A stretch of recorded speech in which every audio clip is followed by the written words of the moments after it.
আসসালামু আলাইকুম প্রিয় বন্ধুরা, সবাই কেমন আছেন? আশা করি ইনশাল্লাহ ভালো আছেন এবং ভালোর দলে আছেন। আজকে আমি আপনাদের মাঝে যে ঘটনাটা তুলে ধরবো সেটা আমার বন্ধুর কাছে শোনা।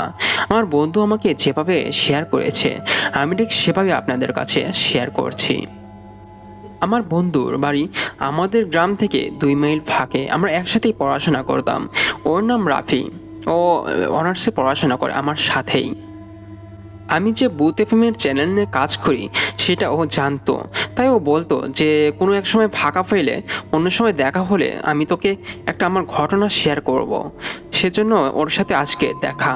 আর ও আমাকে যেভাবে বলেছে আমি ঠিক সেভাবে আপনাদের কাছে শেয়ার করছি। তাহলে কথা না বাড়িয়ে তাহলে আমার ঘটনাটা শুরু করা যাক। ওরে তোরা কে আছিস রে, জলদি আয়, এ সর্বনাশ হয়ে গেছে, তাড়াতাড়ি আয় এখানে। কথাটি বলে চিৎকার করতে করতেই ভরা বিয়ে বাড়ির অনুষ্ঠানের মাঝে দৌড়ে এলেন বিদ্যার রত্না বেগম। বাড়ির উঠানের মাঝখানে বসে পোলাপ বকতে বকতে চিৎকার করতে লাগলেন, সর্বনাশ হয়ে গেল রে, সর্বনাশ হয়ে গেল, সর্বনাশ হয়ে গেল। আমার রতনের মেয়েটার আবারও কপাল পড়ল। গতবারের মতো এবারও আর শ্বশুর ঘরে যা হলো না গো, সব শেষ হয়ে গেল। ওনাকে এমন প্রলাপ করতে দেখে পুরো অনুষ্ঠানের মানুষগুলো যেন নীরব স্তব্ধ হয়ে গেল। মুহূর্তের মাঝে সকল আয়োজন থমকে গিয়ে পরিণত হলো বিষণ্ণতায়। রতন মিশ্রা দৌড়ে এসে তার সামনে দাঁড়ালেন। কিছুটা ধমকের সুরে বললেন, কি হয়েছে হ্যাঁ? এভাবে পাগলের মতো প্রলাপ করছো কেন? কোথা থেকে দৌড়ে এলে তুমি হ্যাঁ? আর কি এমন সর্বনাশ হয়েছে শুনি? ওনার কথার উত্তরে রত্না বেগম আরো বেশি চিৎকার করে উঠানে মাটির উপর হাত দিয়ে আঘাত করতে করতে বললেন, রতন বাবারে, আমার নাতির কপালটা আবার পুড়েছে। বরযাত্রীকে কোথাও পাওয়া যাচ্ছে না। রাস্তার মাঝখানে থেকে হঠাৎ করে উধাও হয়ে গেছে তারা। আমি জানতাম এমন কিছু হবে। পই পই করে তোদের নিষেধ করেছিলাম রাত করে বিয়ের অনুষ্ঠান না করতে। দেখলি তো, গতবারের মতো এবারও নিজের মেয়ের মুখ পোড়ালি। এখন কি হবে? পাড়া প্রতিবেশীর কাছে মুখ দেখাবো কি করে আমরা? সবাই তো মেয়েকে অপয়া বলবে। ওনার এমন কথায় মুহূর্তে থমকে গেলেন রতন মিশ্রা। প্রচন্ড রকমের ঘাবড়ে গেলেন তিনি। তবে কি গতবারের মতো এবারও বরযাত্রীকে কোথাও পাওয়া যাচ্ছে না? আবারও কি সকালে সূর্যোদয়ের পরেও কোথাও মিলবে না তাদের রক্তশূন্য লাশ? কথাটা ভেবেই যেন গা শিউরে উঠলেন তিনি। মা মরা মেয়েটার কথা চিন্তা বুকে ব্যথা শুরু হলো তার। সিলেট বিভাগের এক পাহাড়ি অঞ্চলের প্রত্যন্ত গ্রামে বসবাস করেন রতন মিশ্রা তার ও পরিবার। তার একমাত্র মেয়ে চাঁদনির যখন 7 বছর বয়স, তখন তার মা হৃদরোগে আক্রান্ত হয়ে মারা যান। তখন থেকে মা মরা মেয়েটিকে অনেক ভালোবেসে আদরে বড় করেছেন তিনি। মেয়ের মুখের দিকে তাকিয়ে দ্বিতীয় বিয়েটাও করেননি। পরিবারে তার মেয়ে চাঁদনি এবং মা রত্না বেগম ছাড়া আর কেউ নেই। এলাকায় রতন মিশ্রার বেশ ভালো নামডাক রয়েছে, সবাই বেশ ভালোই জানেন তাকে। পরিবারে অনেক সচ্ছল। রতন মিশ্রা একজন অবসর প্রাপ্ত সরকারি চাকরিজীবী। এলাকায় সবকিছু বেশ ভালোই চলছিল, কিন্তু হঠাৎ করে কেমন একটা চাঁদনিকে অজ্ঞান অবস্থায় পড়ে থাকতে দেখে না চাওয়া সত্ত্বেও তাকে কোলে তুলে নিল সামনে থাকা অভয়টা। কোলে নিয়ে যখনই পিছন ঘুরতে যাবে তখনই বুঝতে পারে তার পিছনে অনেকগুলো মানুষ এসে দাঁড়িয়েছে। এটা দেখে ভীষণ অস্বস্তিতে পড়ে গেল অভয়টা। সে চুপচাপ দাঁড়িয়ে রইল, একটু নড়াচড়া করলো না। অভয়টা তার গায়ে একটি হরিওয়ালা জ্যাকেট পরা, হুডি দিয়ে মাথা এবং মুখে ঢেকে আছে সে। চাঁদনিকে কোলে তুলে নিয়ে তাকে দাঁড়িয়ে থাকতে দেখে রতন মিশ্রা এবং এলাকার বেশ কয়েকজন লোক এগিয়ে আসলো তার কাছে। সবাই টর্চের আলো ফেললো অভয়টার মুখে, কিন্তু সে হুডিটা এতটা নিচে নামিয়ে রেখেছে যে মুখটা স্পষ্ট দেখা গেল না। এবার সবাই তার মুখের ওপর থেকে আলো সরিয়ে চাঁদের মুখের ওপর টর্চের আলো ফেললো। দেখলো চাঁদনি অজ্ঞান হয়ে তার কোলের মাঝে পড়ে রয়েছে। চাঁদনির হাতার কাছে জামা অনেকটা ছেঁড়া, গায়ে কোনো ওড়না নেই। তাকে এই অবস্থা দেখে যে যার বোঝা বুঝে নিল। সবাই ভুল বুঝে একে অপরের সাথে কানাঘুষা করতে লাগলো। রতন মিশ্রা দেরি না করে দ্রুত নিজের গায়ের শার্টটা খুলে চাঁদনির গায়ে পরিয়ে দিল। তারপর চিৎকার করে রাগী গলায় জিজ্ঞেস করলো, এই ছেলে, কে তুমি? আর আমার মেয়েকে এই অবস্থায় এখানে নিয়ে কি করছো? কোথায় নিয়ে যাচ্ছ ওকে? ওর কি হয়েছে? ওনার এমন ধমক খেয়েও ছেলেটা কিছুই বলল না, চুপচাপ দাঁড়িয়ে রইল, যেন ভীষণ রকম ভাবনার মাঝে আছে সে। রতন মিশ্রা এবার দুপা এগিয়ে গেল তার দিকে। তারপর ছেলেটির মুখের ওপরে হুডিটা ফেলে দেওয়ার জন্য উদ্যত হলো। তখন ওই ছেলেটি দ্রুত বলে উঠল, দেখুন, আপনারা ভুল ভাবছেন। আমি ওনাকে অজ্ঞান অবস্থায় পড়ে থাকতে দেখে কোলে নিয়েছি, এর বেশি কিছুই না। রতন মিশ্রা থেমে গেল, কিছুটা ঝাঁঝালো গলায় আবারও বলে উঠল, ফাজলামি করো তাই না? ফাজলামি করো আমাদের সাথে, হ্যাঁ? এতটাই আমার মেয়ে এখানে কেন আসতে যাবে? আর অজ্ঞানই বা হবে কেন? সত্যি করে বলো, কে তুমি? তোমাকে এর আগে এলাকায় তো কোনো সময় দেখিনি। বলো তুমি কে? কথাটি বলে রতন মিশ্রা আবারও ছেলেটির হুডি সরানোর জন্য হাত এগিয়ে দিল। সাথে সাথে ছেলেটি দুপা পিছিয়ে দিয়ে দাঁড়ালো। তারপর গম্ভীর গলায় বলে উঠল, আমি এখান দিয়ে যাচ্ছিলাম, যার পথে দেখলাম এই মেয়েটা জঙ্গলের মধ্যে একা একা ঘুরঘুর করছিল। হয়তো কিছু দেখে ভয়ে দৌড়াতে গিয়ে পড়ে যায় সে, পড়ে গিয়ে জ্ঞান হারিয়ে ফেলে, তাই তাকে নিয়ে আমি এসেছি এখানে। ঘুম ভাঙতে নিজেকে একটি অন্ধকার রুমের বিছানার উপর আবিষ্কার করে চাঁদনি। সে কিছুক্ষণ চুপচাপ শুয়ে থেকে এদিক ওদিক তাকিয়ে বোঝার চেষ্টা করে সে ঠিক কোথায় আছে। তখন আর রাতের কথাগুলো মনে পড়ে যায় তার। মনে পড়ে তার বিয়ে হয়ে গেছে, একজন অচেনা ছেলের সাথে হঠাৎ করে বিয়ে হয়ে গেছে তার। কথাগুলো মনে পড়তেই ধরফড়িয়ে উঠে বসে চাঁদনি। চারদিকে তাকিয়ে ঘুটঘুটে অন্ধকার দেখতে ভয়ে ভীষণ ভয় পায়। বুকের মাঝে অজানা ভয় বাসা বাঁধে তার। সে শুকনো ঢোক গেলে, তারপর কাঁদো কাঁদো গলায় এদিক ওদিক তাকাতে তাকাতে চিৎকার করে বলে, শুনছেন? কেউ আছেন এখানে? প্লিজ কেউ থাকলে কথা বলুন। আমার ভীষণ ভয় করছে। আমি এখানে কিভাবে এলাম? আর এটা কোন জায়গা? তখন রুমের মাঝে আলো জ্বলে ওঠে। চারদিকে হঠাৎ করে আলো জ্বলে ওঠায় দ্রুত চোখ বন্ধ করে নেয় চাঁদনি। তারপর টিপ টিপ করে ধীরে ধীরে চারিদিকে তাকায় সে। তাকিয়ে যেন ভীষণ রকম অবাক হয়ে যায়। বিশাল এক বড় একটি রুমের মাঝে পালকের উপর শুয়ে আছে সে। রুমটা দেখে মনে হচ্ছে যেন কোনো রাজার রুম, অসম্ভব সুন্দর আর সাজানো গোছানো এবং পরিপাটি। প্রতিটি জিনিসে লেগে আছে অভিজাত্যর ছোঁয়া। চারদিকে একবার ভালো করে দেখে সে। তারপরেই তার চোখ পড়ে দরজার কাছে দাঁড়িয়ে থাকা ছেলেটির দিকে যায়। সে কিনা দুই হাত তা পকেটে গুজে দেওয়ালের সাথে হেলান দিয়ে তার দিকে তাকিয়ে আছে। চাঁদনি লজ্জা পেয়ে দ্রুত নিজের চোখ সরিয়ে নেয়। কিছুক্ষণ এদিক ওদিক তাকিয়ে নিজের দিকে লক্ষ্য করে দেখে তার গায়ে কোনো ওড়না নেই। এলোমেলো ভাবে বিছানায় শুয়েছিল সে। ব্যাপারটা খেয়াল হতে দ্রুত এদিক ওদিক তাকিয়ে পাশ পড়ে থাকা ওড়নাটা নিজের গায়ে জড়িয়ে নেয়। তার আমতা আমতা করে তখন বলে, আমি এটা কোথায়? এটা কোন জায়গা? আমি আমি তো আমি তো কিছু বুঝতে পারছি না। ওর কথার উত্তরে ছেলেটি আবার পকেটের মধ্যে হাত থেকে বের করে হেঁটে হেঁটে ওর পাশে এসে দাঁড়ায়। পা থেকে মাথা পর্যন্ত ভালো করে তীক্ষ্ণ নজরে দেখে সে। চাঁদনি একবার মাথা তুলে ছেলেটার দিকে তাকিয়ে নতুন করে প্রেমে পড়ে যায়। গতকাল রাতে যেমন দেখছিল তার চাইতেও যেমন বেশি সুন্দর লাগছে দেখতে এখন তাকে। মাথায় কোনো হুডি নেই, গায়ে সিম্পল একটা কালো রঙের শার্ট পরা। অনেক বেশি কিউট লাগছে দেখতে। ধবধবে সাদা গায়ের রং এবং কালো শার্ট সে পরে আছে।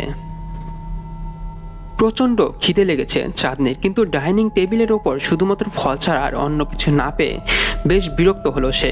খালি পেটে ফল খেলে তার বমি লাগে, কিন্তু এখন ফল ছাড়া এখানে অন্য কিছুই নেই। সে যেটা খেতে নিজের ক্ষুধা নিবারণ করবে তাই বাধ্য হয়েই একটি কলা খেয়ে নিল সে। তারপর একটি আপেল হাতি নিয়ে চলে গেল জানালার কাছে। সে বুঝতে পারছে না সকাল হওয়া সত্ত্বেও বাড়ির বাইরে সবকিছু অন্ধকার অন্ধকার লাগছে কেন। তাই জানালার কাছে গিয়ে এদিক ওদিক তাকিয়ে দেখতে লাগলো ব্যাপারটা। ভালোভাবে খেয়াল হতে সে দেখলো দিন হলেও বাড়ির চারিপাশে বিশাল বিশাল বটগাছ লাগানো, যার কারণে বাইরে এমনভাবে ঢেকে আছে যে মনে হচ্ছে এখন সন্ধ্যা। চাঁদনি আমারও বেশ বিরক্ত হলো। এটা আবার কেমন বাড়ি? চারিপাশে এত বড় বড় বটগাছ কে লাগাতে বলেছে? কেমন একটা গা ছমছমে পরিবেশ। দূর দূরান্ত অবধি শুধু গাছ ছাড়া আর কিছুই দেখা যাচ্ছে না। সে ভাবলো সে হয়তো বাড়ির পিছনের দিকে দেখছে, তাই ওই পাশ থেকে সরে বাড়ির আশেপাশে জানালাটা খুলে দিল। কিন্তু সেখানেও একটা অবস্থা, গাছপালা ছাড়া আর অন্য কিছুই দেখাই যাচ্ছে না। দিনের বেলায় মনে হচ্ছে যেন অন্ধকার হয়ে আছে চারপাশটা। হঠাৎ চাঁদনি খেয়াল করলো গাছের ডালের সাথে বেশ কয়েকটা বাদুড় ঝুলে আছে। বাদুরগুলোকে দেখে সে বেশ অবাক হলো। হাতে থাকা আপেলটাও একটা কামড় দিয়ে তীক্ষ্ণ নজরে তাকালো বাদুরগুলোর দিকে। বাদুরগুলো স্বাভাবিকের তুলনায় অনেকটা বড়। চোখ বন্ধ করে চুপচাপ গাছের ঢালে ঝুলে আছে তারা। মুখের দুপাশে দুটো চকচকে সরু দাঁত বেরিয়ে আছে। বেশ ভয়ঙ্কর লাগছে। এমন বাদুড় সে এর আগে কখনো দেখেনি। কিছুটা ভয় পেয়ে জানালার কাছ থেকে সরে এলো সে। বেশ ভয় লাগছে তার। একিতে অচেনা জায়গা, তার ওপর এমন গাছ ছমছমে পরিবেশে একা একা এত বিশাল একটা বাড়িতে থাকতে যে কারোই ভয় লাগার কথা। চাঁদনি আপেলটা খেতে খেতে পুরো বাড়িটা ঘুরে দেখার সিদ্ধান্ত নিল। সে আপেলে এক কামড় দিচ্ছে আর হেঁটে হেঁটে এদিক ওদিক যাচ্ছে এবং চারদিকে শুকনো নজরে তাকিয়ে দেখছে। পুরো বাসাটাই এত সুন্দর করে সাজানো গোছানো পরিপাটি যে চাঁদনি বিশ্বাসই করতে পারছে না এ বাড়িতে শ্রাবণ একা থাকে। মনে হচ্ছে যেন 10-12 জনের কাজের লোক যদি সবসময় পরিষ্কার রাখে তবেই যেন এরকম চারদিকে সব গোছানো গোছানো থাকতে পারে। ঘুম ভেঙে নিজেকে বিছানার উপর আবিষ্কার করে চাঁদনি। মাথাটা ভীষণ রকম ভারী হয়ে আছে তার। সে ধীরে ধীরে চোখে ডলতে ডলতে উঠে বসে। তারপর চারদিকে তাকিয়ে বোঝার চেষ্টা করে তার সাথে ঠিক কি হয়েছিল। কিন্তু শ্রাবণকে ছাড়া আর কোনো ঘটনাই মনে পড়ে না তার। রুমটা খালি দেখে ভীষণ ভয় পেয়ে যায় সে। চারদিকে চোখ বুলিয়ে দেখে রুমে সে ছাড়া অন্য কেউই নেই। এদিকে ভীষণ টয়লেটে চাপ দিলে আর কোনো কিছু না ভেবে টয়লেটের দিকে দৌড়ে লাগায় সে। কিন্তু টয়লেটে যাওয়ার সাথে সাথে কিছু দেখে ভয় পেয়ে যায়, জোরে জোরে চিৎকার করতে থাকে সে। তখনই কোথা থেকে যেন হাওয়ার বেগে চলে আসে শ্রাবণ। ওকে দেখতেই পেয়ে চাঁদনি দৌড়ে গিয়ে তাকে শক্ত করে জড়িয়ে ধরে চিৎকার করতে থাকে, বাঁচাও বাঁচাও বলে। ওর এমন কাণ্ডে শ্রাবণ বেশ অস্বস্তি বোধ করে। চাঁদনি তাকে এতটাই আস্পৃষ্টে জড়িয়ে ধরেছে যে চাঁদনির শরীরের ঘ্রাণ একদম তীব্রভাবে পাচ্ছে শ্রাবণ, যার কারণে তার ভেতরের ভ্যাম্পায়ারটা জেগে উঠেছে। ইচ্ছে করছে এখন এই চাঁদনির গলায় নিজের সরু দুটি দাঁত বসিয়ে পুরো শরীরের রক্ত চুষে খেতে, কিন্তু সেটা এখন করা যাবে না। সঠিক সময়ের অপেক্ষা করতে হবে। তাই নিজেকে যতটা সম্ভব সামনে নিয়ে চাঁদনিকে জোরে ধাক্কা দিয়ে নিজের শরীর থেকে সরিয়ে নেয় শ্রাবণ। সাথে সাথে চাঁদনি তাল সামলাতে না পেরে দেওয়ালের সাথে গিয়ে মাথায় আঘাত পায়। ফলে মাথা ফেটে অল্প একটু রক্ত গড়িয়ে পড়ে তার। রক্তের ঘ্রাণ নাকে যেতে শ্রাবণ যেন পাগলের মতো হয়ে যায়। তার চোখ দুটো মুহূর্তে লাল বর্ণ ধারণ করে। মুখের ফাঁক দিয়ে বেরিয়ে আসে সরু লম্বা দাঁত। হাতের নখগুলো লম্বা লম্বা হয়ে যায়। শ্রাবণ বুঝতে পারে এখন কি ঘটতে চলেছে। সে নিজের কন্ট্রোল হারিয়ে ফেলেছে রক্তের গন্ধে। চাঁদনিকে এখনই রক্ত চুষে মেরে ফেলার জন্য পাগল হয়ে যায় শ্রাবণ, কিন্তু সেটা এখন কোনোভাবেই করা যাবে না। তাহলে সব প্ল্যান ভেস্তে যাবে। নিজেকেও অনেকভাবে কন্ট্রোল করার চেষ্টা করছে সে, কিন্তু কিছুতেই পেরে ওঠে না। হিংস্রভাবে এগিয়ে যেতে যায় চাঁদনির দিকে। তখন সে চাঁদনির ছোট বাচ্চাদের মতো হাওমাও করে কান্না করেছে। মাথায় হাত দিয়ে চেপে ধরে আছে সে। মুহূর্তে শ্রাবণের কি হয় সে বুঝতে পারে না।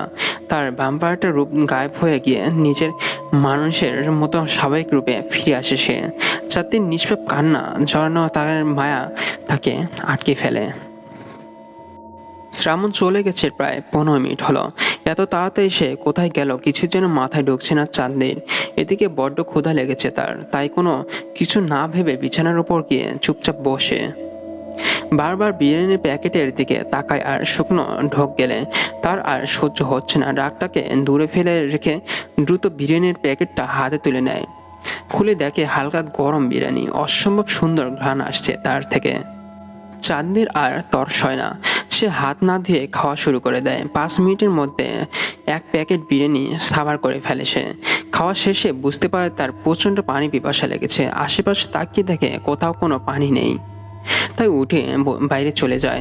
ফ্রিজ খুলতেই দেখে অনেকগুলো বোতল রাখা, কিন্তু সবগুলো বোতলেই কালো রঙের। সে বুঝতে পারে না এগুলোর মধ্যে কি আছে। তাই একটা বোতল হাতে নিয়ে সেটার মুখ খুলে নেয়। তারপর ভেতরে তরলটা কাঁচের গ্লাসে ঢালতে ভীষণ ভয় পেয়ে যায় সে, কারণ বোতলটার ভেতরে তাজা রক্ত রাখা। লাল টকটকে রক্ত দেখে তার যেন মাথা ঘুরে ওঠে। হাত থেকে গ্লাসটি নিচে পড়ে গিয়ে টুকরো টুকরো হয়ে যায়। গ্লাসে থাকা রক্তটা ছড়িয়ে পড়ে ফ্লোরে। সে দ্রুত কয়েক পা পিছিয়ে গিয়ে চিৎকার করে ওঠে। ছোটবেলা থেকে রক্ত দেখে ভীষণ ভয় পায় সে। আর সামনে এমন বোতল ভর্তি রক্ত যেন দম বন্ধ করে দিচ্ছে তার।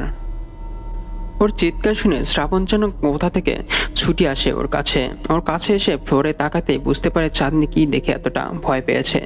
যেভাবেই হোক ওকে সামাল দিতে হবে। তাই শ্রাবণ সোজা ওকে বুকে জড়িয়ে নিয়ে আর এক রুমে নিয়ে আসে, বিছানার ওপর বসিয়ে দেয়। কিন্তু চাঁদনি নিচের মুখ হাত দিয়ে ঢেকে চিৎকার করেই যাচ্ছে। এবার শ্রাবণ ওর মাথায় হাত বুলিয়ে বলে, শান্ত হও, এভাবে চিৎকার করার মতো কিছু হয়নি। ওর কথার উত্তরে চাঁদনি নিজের মুখের সামনে থেকে হাতটা সরায়। তার ফুপিয়ে ফুপিয়ে বলে, বোতলের মধ্যে এগুলো কি ছিল? এত রক্ত কেন ফ্রিজে রাখা আছে? আপনি কি তাহলে এখন ওই রক্তই খাচ্ছিলেন? কে আপনি? আপনি কি সত্যিই মানুষ নাকি অন্য কিছু? আমাকে বাবার কাছে রেখে আসুন। আমি আর এখানে থাকতে চাই না। আমার ভীষণ ভয় করছে। তার কিছুক্ষণ পরে চাঁদনির উপর ঝাঁপিয়ে পড়ে শ্রাবণ এবং চাঁদনিকে রক্তাক্ত করে ফেলে। অল্প কিছুক্ষণের মধ্যে চাঁদনির মৃত্যু হয়ে যায় এবং সেই ভ্যাম্পায়ারটা ওই এলাকা থেকে চলে যায় এবং চাঁদনির কোনো খোঁজ পাওয়া যাচ্ছে না। কিন্তু কিছুদিন পরে চাঁদনির পুরো লাশটা, রক্তাক্ত লাশটা পাওয়া যায় নদীর খালে। সেই ঘটনাটা দেখে পুলিশ তদন্ত করতে থাকে, কিন্তু সেখানে কোনো কিছুই পাওয়া যাচ্ছে না। পুলিশ জানায় এটা কোনো অবয়বের কাজ হবে হয়তো। তো বন্ধুরা, আমার এই ঘটনাটা কেমন লেগেছে তা অবশ্যই আমার কমেন্ট বক্সে জানাবেন। আর আপনার জানা ভয়ঙ্কর ঘটনা আমাকে যদি পাঠাতে চান তাহলে bhutola@gmail.com এখনই পাঠিয়ে দিন। তাহলে চলে যাবো আমরা পরবর্তী ঘটনায়। যেভাবে লেখা আছে আমি ঠিক সেভাবে আপনাদের কাছে শেয়ার করব।